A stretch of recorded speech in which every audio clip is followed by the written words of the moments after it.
기업 이름이 그대로 동사로 쓰이는 회사들이 있죠. 뭘 찾는 거야? 그냥 구글링 해봐. 차 가져오지 마. 우버에서 갈게. 자, 이렇게 기업 이름이 일상에서 동사로 쓰인다는 건 과연 어떤 의미일까요? 이건 바로 예전에는 없던 새로운 서비스를 만들어내서 세상을 완전히 바꾸어 놓았다는 바로 그것과 그런 대단한 일을 해낸 위대한 기업이라는 찬사가 동시에 내포되어 있는 말이라고 할 수 있습니다. 그 가운데 한 기업인 우버를 한번 살펴보죠. 2008년에 설립된 우버는 전 세계 600개가 넘는 도시에서 사업을 하고 있고요.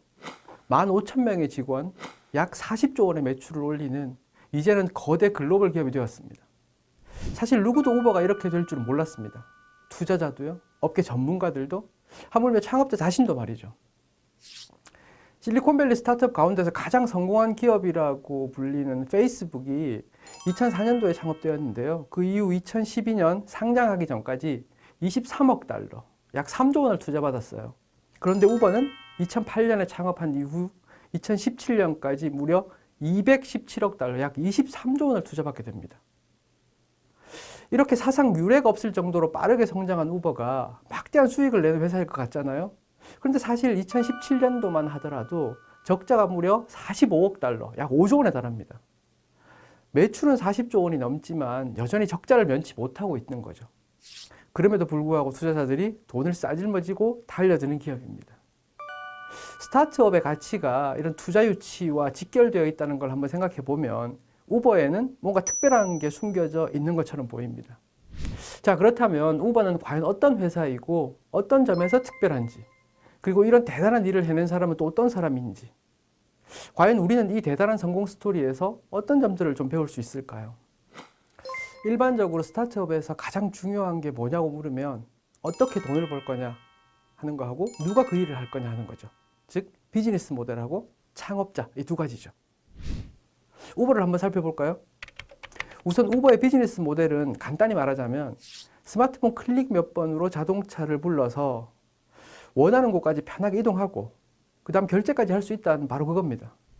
그런데 재밌는 건 사람을 태워서 목적지까지 이동시켜주는 회사인데 이런 사업을 하는데 필요한 소위 물리적 자산이라고 하죠. 자동차도 그리고 운전기사도 없는 회사입니다. 즉 플랫폼 비즈니스를 하는 기업이라는 거죠. 더 덧붙이자면 온라인과 오프라인을 절묘하게 결합시켜서 가치를 창출하는 소위 4차 산업혁명 기업이기도 하죠. 자, 그럼 우버의 창업자는 과연 어떤 사람일까요? 우버의 명성만큼 널리 알려지진 않았는데요. 우버의 창업자는 사실 정확하게는 공동 창업자이자 CEO를 지낸 인물인데요. 트래비스 칼라닉이라는 사람입니다. 칼라닉은 LA에서 태어났고요. UCLA에서 컴퓨터공학을 전공했습니다. 여느 실리콘밸리 창업자들과 마찬가지로 대학을 다니던 중에 1997년 친구들과 창업을 했고요. 학교를 그만둡니다. 창업자의 길로 들어선 거죠. 칼라닉이 1997년 대학을 다니면서 창업한 회사는 스카우어라는 이름의 회사입니다. 네트워크에 연결되어 있는 컴퓨터에서 음악 파일을 찾아가지고 서로 공유할 수 있게 해주는 그런 서비스를 제공했죠. 이 서비스를 시작하자마자 당시만 해도 CD를 살 형편이 안 되는 대학생들의 반응은 정말 가히 폭발적이었습니다. 근데 재밌는 거는 고객을 끌어들이려면 핵심적인 자산이 필요하죠. 즉 음악 파일이 있어야 되는데 이 음악 파일을 회사가 가지고 있지 않았다는 겁니다. 즉 다른 사람들이 가지고 있는 자산을 활용해서 가치를 창출하는 비즈니스 모델을 구현한 거죠. 이른바 플랫폼 비즈니스 모델의 초기 형태를 만들어낸 겁니다. 근데 우리가 여기서 눈여겨볼 건 스카우어 입장에서 보면 사용자 개개인이 소유하고 있는 음악 파일 있잖아요. 그게 바로 우버의 비즈니스 모델에서 운전사 개개인이 소유한 자동차와 비슷하다는 점입니다. 이 스카우어는 널리 알려진 회사는 아닙니다. 그런데 이 모델을 발전시킨 넵스터라는 회사가 전 세계적으로 선풍적인 인기를 끌었죠. 물론 스카우어도 넵스터도 음반 회사들의 줄 소송을 견디지 못하고 두 개 모두 파산하고 맙니다. 2000년에 스카우어가 이제 파산하자 칼라닉은 레드스우시라고 불리는 두 번째 기업을 다시 만듭니다. 이 회사는 엔터테인먼트 기업들이 이제 용량이 큰 미디어 파일을 고객들과 서로 공유할 수 있도록 하는 서비스를 제공했어요. 사실 스카우어 서비스를 살짝 수정한 모델인데요. 그 모델을 가지고 다시 사업을 시작했다는 점도 사실 놀랍긴 합니다만 더 중요한 건 나중에 우버의 성공 모델이 되는 소위 자산 보유 최소화 전략을 미리 구상했다는 점에 우린 주목해야 됩니다. 자, 자산 보유 최소화 전략이란 쉽게 말하자면 이렇습니다. 레드스우시 서비스는 그러니까 일반인들이 소유한 개인 컴퓨터의 유휴 용량, 즉 컴퓨터를 24시간 쓰지 않겠습니까? 사용하지 않고 놀고 있는 자원을 활용해서 서로 파일을 주고받을 수 있도록 한 거죠. 그런데 우버 서비스도 똑같습니다. 전 세계 우버 운전사들이 소유한 자동차들의 유휴 용량, 그러니까 안 쓰고 놀고 있을 때요. 그 자동차를 활용해서 도시의 곳곳으로 승객을 이동시키는 사업을 하는 거죠.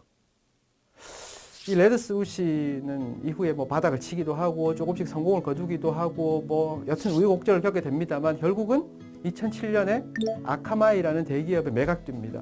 근데 이걸 통해서 칼라닉은 불과 31살에 약 300만 달러, 30억을 손에 쥔 성공한 젊은 사업가가 됩니다. 이후 칼라닉은 샌프란시스코에서 소위 엔젤 투자자로 활동을 하게 됩니다. 이 시기 샌프란시스코라는 도시는 한마디로 이 창업 붐으로 가득 차 있는 도시였거든요. 그 샌프란시스코에서 칼라닉은 도시에 있는 다양한 사업가 친구들을 자기 집으로 불러가지고요. 그러니까 서로 가지고 있는 아이디어를 나누고 그런 아이디어를 발전시키는 그런 모임을 함께 가지면서 그냥 어울려서 놉니다. 이 시기에 엔젤 투자자로서 칼라닉이 실제 발을 담근 회사는 여러 곳이 있습니다.